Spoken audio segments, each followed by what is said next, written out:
Related category ഏത് തന്നെ ആവട്ടെ, മിനിമം 5 ക്വസ്റ്റ്യൻസ് എങ്കിലും വരുന്ന ഒരു ഏരിയയാണ് ലേണിംഗ് തിയറീസ്. ഡയറക്റ്റ് ക്വസ്റ്റ്യൻസ് ആണ് മിക്കവാറും കാണാറുള്ളത്. എന്നാലും 1-2 ക്വസ്റ്റ്യൻസ് അപ്ലൈ ടൈപ്പും കാണാറുണ്ട്. എന്താണ് ലേണിംഗ് തിയറീസ്, ഏതൊക്കെയാണ് ലേണിംഗ് തിയറീസ് എന്നുള്ളതിനെ കുറിച്ചാണ് ഇന്നത്തെ video. Learning theories is understanding all about how we learn. നമ്മൾ എങ്ങനെയാണ് പഠിക്കുന്നത് എന്നതിനെക്കുറിച്ചുള്ള ഒരു എക്സ്പ്ലനേഷനാണ് ലേണിംഗ് തിയറീസിൽ വരുന്നത്. എന്തിനാണ് നമ്മൾ ലേണിംഗ് തിയറീസിനെ കുറിച്ച് അറിയേണ്ടത്? ഒരു ക്ലാസ് റൂമിൽ ലെസൺസ്, ആക്ടിവിറ്റീസ്, അസസ്മെൻറ്റ് ഇതൊക്കെ ഡിസൈൻ ചെയ്യാൻ വേണ്ടി ലേണിംഗ് തിയറീസ് നമ്മളെ ഹെൽപ്പ് ചെയ്യുന്നുണ്ട്. എൻവയോൺമെൻറ്റ്, ഇമോഷൻസ്, പ്രയർ നോളേജ് ഇതൊക്കെ ഒരു കുട്ടിയുടെ ലേണിങ്ങിനെ എങ്ങനെയാണ് ഇൻഫ്ലുവൻസ് ചെയ്യുന്നത് എന്ന് മനസ്സിലാക്കാനും ലേണിംഗ് തിയറീസ് ഹെൽപ്പ് ചെയ്യുന്നു.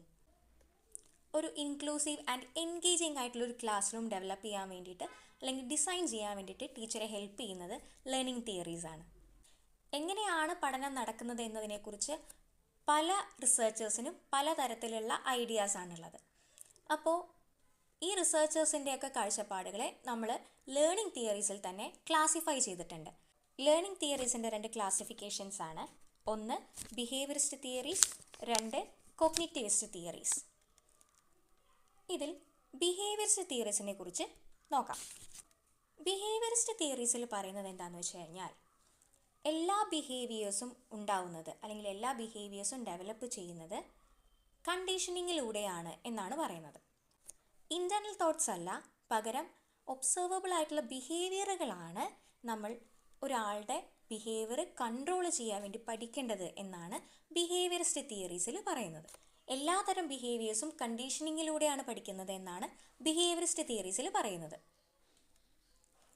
അസോസിയേഷൻ, റിവാർഡ്, പണിഷ്മെൻറ്റ് ഈ രീതിയിലൂടെയൊക്കെ നമുക്ക് ഒരു ബിഹേവിയർ ഡെവലപ്പ് ചെയ്തെടുക്കാം. ഇവിടെ ഇൻറ്റേർണൽ തോട്ട്സിന് യാതൊരു തരത്തിലുള്ള പ്രാധാന്യവും ഇല്ല. So all behaviors are learned from the environment through conditioning. എൻവയോൺമെൻറ്റിൽ നിന്നും കണ്ടീഷനിങ്ങിലൂടെയാണ് എല്ലാ ബിഹേവിയറും പഠിച്ചെടുക്കുന്നത്. And that only observable actions, not internal thoughts, should be studied scientifically to predict and control behavior.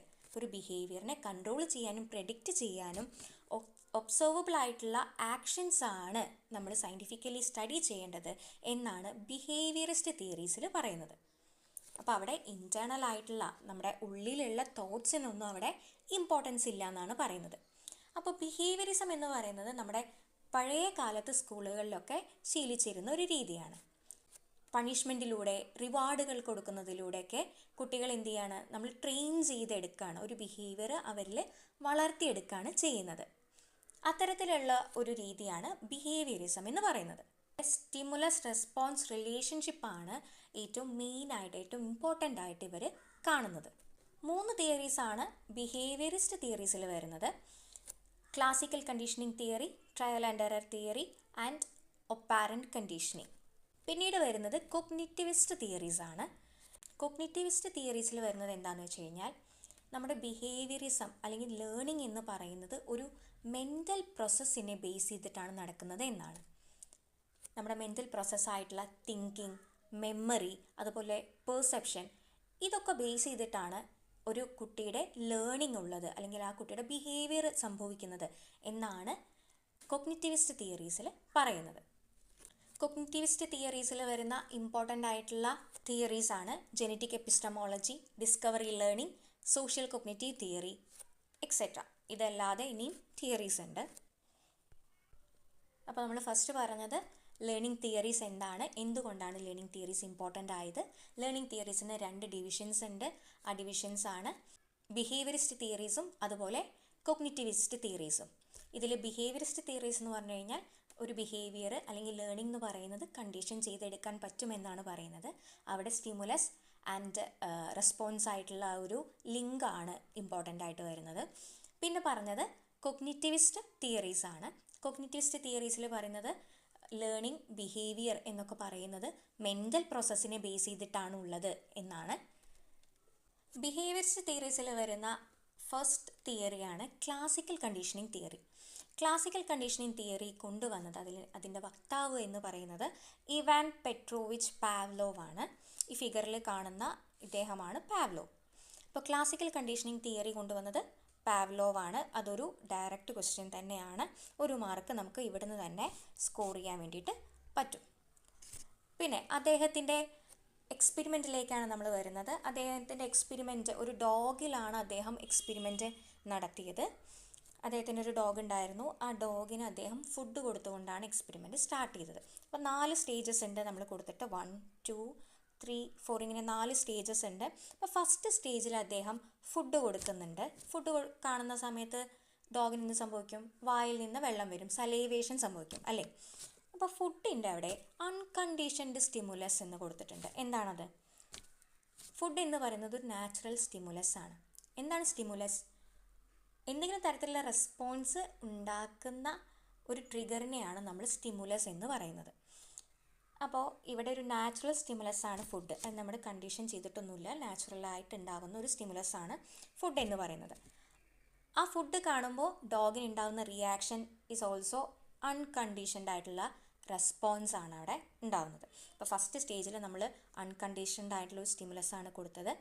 Unconditioned ആയിട്ടുള്ള റെസ്പോൺസും വന്നു. ഫുഡ് കൊടുത്തു, ഡോഗിൻ്റെ വായിൽ നിന്ന് സലൈവേഷനും ഉണ്ടായി. സെക്കൻഡ് സ്റ്റേജിൽ അദ്ദേഹം ചെയ്തത് ഒരു ബെല്ല് റിങ് ചെയ്തു. ബെല്ല് റിങ് ചെയ്ത സമയത്ത്, ബെല്ല് എന്ന് പറയുന്നത് ഒരു നാച്ചുറൽ സ്റ്റിമുലസ് ആണ്. അപ്പോൾ ഡോഗിന് സലൈവേഷൻ വരുമോ? ഇല്ല, സലൈവേഷൻ ഒന്നും ഉണ്ടായില്ല. അപ്പോൾ നോ കണ്ടീഷൻഡ് റെസ്പോൺസ്, ഒരു നാച്ചുറൽ സ്റ്റിമുലസ് കൊടുത്തു. അപ്പോൾ ഒരു നോ കണ്ടീഷൻഡ് ആയിട്ടുള്ള ഒരു റെസ്പോൺസ്, ഒരു സാധാ ഒരു റെസ്പോൺസും ഡോഗ് കാണിച്ചു. മൂന്നാമത്തെ സ്റ്റേജിൽ നോക്കൂ. മൂന്നാമത്തെ സ്റ്റേജിൽ അദ്ദേഹം കണ്ടീഷൻ ചെയ്യാൻ തുടങ്ങുകയാണ് ഡോഗിനെ. ഡ്യൂറിങ് കണ്ടീഷനിങ് ബെൽ റിങ് ചെയ്യുന്നതിൻ്റെ കൂടെ ഡോഗിന് ഫുഡ് കൊടുക്കുകയും ചെയ്തു. ഫുഡ് കൊടുത്തുകൊണ്ട് ബെല്ല് റിങ് ചെയ്തു അല്ലേ? അപ്പോൾ ഇത് രണ്ടും സൈമൾട്ടേനിയസ് ആയിട്ട് നടത്തി. അപ്പോൾ അവിടെ ഒരു അൺകണ്ടീഷൻ, നാച്ചുറലായിട്ട് എന്താണ്, ഫുഡ് കണ്ട സമയത്ത് ഡോഗിൻ്റെ വായിൽ നിന്ന് എന്താണ്, വെള്ളം വീണു അല്ലേ?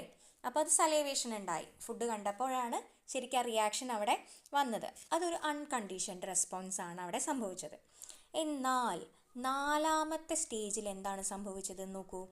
നാലാമത്തെ സ്റ്റേജിൽ ഫുഡ് കൊടുത്തോ? ഇല്ല. ഫുഡ് കൊടുക്കുന്നതിന് പകരം ബെൽ റിങ്ങിങ് മാത്രമാണ് ചെയ്തത്. ബെല്ലടിച്ചു അല്ലേ? ബെല്ലടിച്ച സമയത്ത് തന്നെ ഡോഗിൻ്റെ വായിൽ നിന്നും സലൈവേഷൻ ഉണ്ടായി എന്നാണ് പറയുന്നത്. ഡോഗിൻ്റെ വായിൽ നിന്നും സലൈവേഷൻ ഉണ്ടായി. ഫുഡ് ഉണ്ടായിരുന്നോ? ഇല്ല. പക്ഷേ ബെല്ലടിച്ചപ്പോൾ തന്നെ സലൈവേഷൻ ഉണ്ടായി. അപ്പോൾ ഈ ബെല്ലിനെ നമുക്ക് എന്ത് പറയാം? അത് നാച്ചുറൽ ആയിട്ടുള്ള സ്റ്റിമുലസ് ആണോ? അപ്പോൾ അല്ല, ഇതൊരു കണ്ടീഷൻഡ് സ്റ്റിമുലസ് ആയി മാറി. എന്ന് വെച്ചാൽ നമ്മൾ ഫുഡിനെ റീപ്ലേസ് ചെയ്തു. എന്തായിട്ട്? ബെല്ലായിട്ട് റീപ്ലേസ് ചെയ്തു. അതിനെ നമ്മൾ കണ്ടീഷൻ ചെയ്തെടുത്തു, ട്രെയിൻ ചെയ്തെടുത്തു, കണ്ടീഷൻ ചെയ്തെടുത്തു. അതുകൊണ്ട് ബെല്ലടിച്ച സമയത്ത് തന്നെ ഡോഗിൻ്റെ വായിൽ നിന്ന് എന്തുണ്ടായി? സലൈവേഷൻ ഉണ്ടായി. അപ്പോൾ അത് ഒരു കണ്ടീഷൻഡ് റെസ്പോൺസായി. സാധാ കാണുന്ന റെസ്പോൺസ് ആണോ? ബെല്ലടിക്കും. സാധാ റെസ്പോൺസ് എന്താണ്? ഈ ഫിഗർ 2 കാണുന്നത് പോലെ നാച്ചുറൽ സ്റ്റിമുലസ് വരുമ്പോൾ ഒരു നാച്ചുറൽ റെസ്പോൺസ് വരുന്നു അല്ലേ? ബെല്ലടിക്കുമ്പോൾ സലൈവേഷൻ ഉണ്ടാവില്ല സാധാരണ. പക്ഷേ ഇവിടെ ബെല്ലടിച്ചപ്പോൾ എന്തുണ്ടായി? ഡോഗിൻ്റെ വായിൽ നിന്ന് സലൈവേഷൻ ഉണ്ടായി. വിച്ച് മീൻസ് ആ റെസ്പോൺസിനെ എന്ത് ചെയ്തു? പാവ്ലോ കണ്ടീഷൻ ചെയ്തു. അപ്പോൾ നോക്കൂ, ബിഫോർ കണ്ടീഷനിങ്ങിന് മുന്നേ എന്താണ് സംഭവിച്ചത്? ഫുഡ്, ഒരു അൺകണ്ടീഷണൽ സ്റ്റിമുലസ് ആയിട്ടുള്ള ഫുഡ് കൊടുത്തു. അപ്പോൾ സലൈവേഷൻ സംഭവിച്ചു. പിന്നെ അടുത്തത് ബെല്ലടിച്ചു. അതൊരു അൺകണ്ടീഷൻഡ് സ്റ്റിമുലസ് ആണ്. സലൈവേഷൻ ഒന്നും ഉണ്ടായിരുന്നില്ല. അതും നാച്ചുറൽ ആയിട്ടുള്ള ഒരു റെസ്പോൺസ് ആണ് അല്ലേ? കണ്ടീഷനിങ്ങിൻ്റെ സമയത്തോ ഫുഡ് കൊടുക്കുന്നതും ബെല്ലടിക്കുന്നതും ഒപ്പം സൈമൾട്ടേനിയസ് ആയിട്ട് ചെയ്തു. അപ്പോൾ എന്താ സംഭവിച്ചത്? സലൈവേഷൻ ഉണ്ടായി. ആഫ്റ്റർ കണ്ടീഷനിങ് നോക്കിയേ. ആഫ്റ്റർ കണ്ടീഷനിങ്ങിൽ ഫുഡ് ഉണ്ടോ? ഇല്ല. ഫുഡിനെ എന്ത് വെച്ച് റീപ്ലേസ് ചെയ്തു? ബെല്ല് വെച്ച് റീപ്ലേസ് ചെയ്തു. അപ്പോൾ ബെല്ല് എന്തായി? ഒരു കണ്ടീഷൻഡ് സ്റ്റിമുലസ് ആയി മാറി. ആൻഡ് സലൈവേഷൻ നടന്നു. അപ്പോൾ ഫുഡില്ലെങ്കിലും അവിടെ സലൈവേഷൻ നടന്നു. അപ്പോൾ അത് എന്തായി മാറി? ഒരു കണ്ടീഷൻഡ് റെസ്പോൺസായി മാറി. ഇവിടെ നടന്ന പ്രിൻസിപ്പിൾ എന്താണ്? ഇവിടെ principle of association and substitution ആണ് നടന്നത്. അതെന്താണ് principle of association and substitution? നമുക്ക് നോക്കാം അല്ലേ? Principle of association and substitution എന്ന് പറഞ്ഞു കഴിഞ്ഞാൽ ഇവിടെ ഇവിടെ സ്റ്റിമുലസും റെസ്പോൺസും തമ്മിലൊരു അസോസിയേഷൻ ക്രിയേറ്റ് ചെയ്തു. അതാണ് പ്രിൻസിപ്പിൾ ഓഫ് അസോസിയേഷൻ. പിന്നീട് വരുന്നത് എന്താണ്? Principle of substitution. അതെന്താണ്? ഫുഡ് കാണിച്ചാലേ സലൈവ വരുള്ളൂ ശരിക്കും. പക്ഷേ ഫുഡ് എന്ന് പറയുന്ന സ്റ്റിമുലസിനെ, ബെൽ എന്ന് പറയുന്ന സ്റ്റിമുലസിനെ കൊണ്ട് സബ്സ്റ്റിറ്റ്യൂട്ട് ചെയ്തു. ഒരു നാച്ചുറൽ സ്റ്റിമുലസിനെ ഫുഡ് എന്ന് പറയുന്നത് ഒരു നാച്ചുറൽ സ്റ്റിമുലസ് ആണ്. ആ നാച്ചുറൽ സ്റ്റിമുലസിനെ ഒരു ആർട്ടിഫിഷ്യൽ സ്റ്റിമുലസ് വെച്ചിട്ട് റീപ്ലേസ് ചെയ്തു. അതിനെയാണ് നമ്മൾ എന്ത് പറയുന്നത്? സബ്സ്റ്റിറ്റ്യൂട്ട് ചെയ്തു അല്ലേ? അതിനെയാണ് നമ്മൾ സബ്സ്റ്റിറ്റ്യൂഷൻ. അപ്പോൾ പാവ്ലോവിൻ്റെ ക്ലാസിക്കൽ കണ്ടീഷനിങ് തിയറിയിൽ വരുന്ന രണ്ട് പ്രിൻസിപ്പിൾസ് ആണ് principle of association and principle of substitution. ഇത് ഇമ്പോർട്ടൻ്റ് ആണ്. അതുപോലെ ഇവിടെ എന്താ സംഭവിച്ചത്? Modification of relation between natural and artificial stimuli. Natural സ്റ്റിമുലസും ആർട്ടിഫിഷ്യൽ സ്റ്റിമുലസും തമ്മിലുള്ള റിലേഷൻഷിപ്പ് അവിടെ മോഡിഫൈ ചെയ്യുകയാണ് ചെയ്തത്. ക്ലാസിക്കൽ കണ്ടീഷനിങ് തിയറിക്ക് മറ്റ് പേരുകളും കൂടിയുണ്ട്. ഏതൊക്കെയാണ് ആ പേരുകൾ? ഒന്ന്, conditioned response theory, respondent conditioning theory, Pavlovian theory and S conditioning theory, അല്ലെങ്കിൽ എസ് ടൈപ്പ് തിയറി എന്നും പറയാറുണ്ട്. ഈ ലാസ്റ്റ് ഈ എസ് കണ്ടീഷനിങ് തിയറി ഇമ്പോർട്ടൻ്റ് ആണ്, അത് ഓർത്ത് വയ്ക്കുക. S conditioning theory. എന്തുകൊണ്ടാണ് ഇവിടെ എസ് കണ്ടീഷനിങ് തിയറി എന്ന് വന്നത്? എസ് കണ്ടീഷനിങ് തിയറി എന്ന് പറഞ്ഞു കഴിഞ്ഞാൽ സ്റ്റിമുലസ് അല്ലേ? സ്റ്റിമുലസ് കണ്ടീഷനിങ് തിയറി അല്ലേ? സ്റ്റിമുലസ് ആണ്. സ്റ്റിമുലസിനെയാണ് നമ്മുടെ ഇവിടെ കണ്ടീഷൻ ചെയ്തെടുത്തത്. ഇനി നമുക്ക് ഈ ഭാഗത്ത് നിന്ന് വന്നിട്ടുള്ളൊരു ക്വസ്റ്റ്യൻ നോക്കാം. 2024 നവംബർ മാസത്തിൽ വന്നൊരു ക്വസ്റ്റ്യൻ ആണ്. The parent always punishes his son without any basic reason whenever he returns home from the workplace. This led the child to fear him and develop anxiety reactions at the time of arrival of the parent. This is a direct case of. എന്താണ് ഉത്തരം വരുന്നത്? Yes, classical conditioning ആണ് ഇവിടെ വരുന്നത്. ഈ question നമുക്കൊന്ന് analyse ചെയ്ത് നോക്കാം. ഇവിടെ പറയുന്നുണ്ട് പാരൻ്റ് വരുന്നു അല്ലേ? പാരൻ്റ് വരുന്ന സമയത്ത് എന്താണ്? കുട്ടിയെ പണിഷ് ചെയ്യുന്നുണ്ട്. പ്രത്യേകിച്ച് റീസൺ ഒന്നുമില്ല. അപ്പോൾ വർക്ക് പ്ലേസിൽ നിന്ന് വരുന്ന സമയത്താണ് ഇങ്ങനെ എപ്പോഴും എന്ത് ചെയ്യുന്നത്? കുട്ടിയെ പണിഷ് ചെയ്യുന്നത്. പിന്നെ എന്താ? പാരൻ്റ് വരണം എന്നില്ല, ടൈം ആകുമ്പോഴത്തേക്കും അല്ലേ? പാരൻ്റ് വരുന്ന ആ ടൈം ആകുമ്പോഴത്തേക്കും കുട്ടിയുടെ ഉള്ളിൽ എന്താണ്? പേടി വരുന്നുണ്ട്. അപ്പോൾ ഇവിടെ എന്താ സംഭവിച്ചത്? ഇവിടെ ഒരു സ്റ്റിമുലസിനെ അല്ലേ, ഇവിടെ പാരൻറ്റിൻ്റെ അറൈവൽ എന്ന് പറയുന്ന സ്റ്റിമുലസിനെ നമ്മൾ എന്ത് ചെയ്തു? സബ്സ്റ്റിറ്റ്യൂട്ട് ചെയ്തു. ടൈം എന്ന് പറയുന്ന സ്റ്റിമുലസ് കൊണ്ട് സബ്സ്റ്റിറ്റ്യൂട്ട് ചെയ്യാണ് ചെയ്തത്.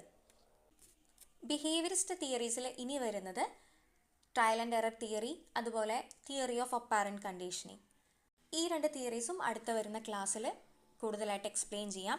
മറ്റ് തിയറീസിനെ കുറിച്ച് ഇതുപോലൊരു എക്സ്പ്ലനേഷൻ വീഡിയോ ആവശ്യമാണെങ്കിൽ കമൻറ്റ് ചെയ്യുക.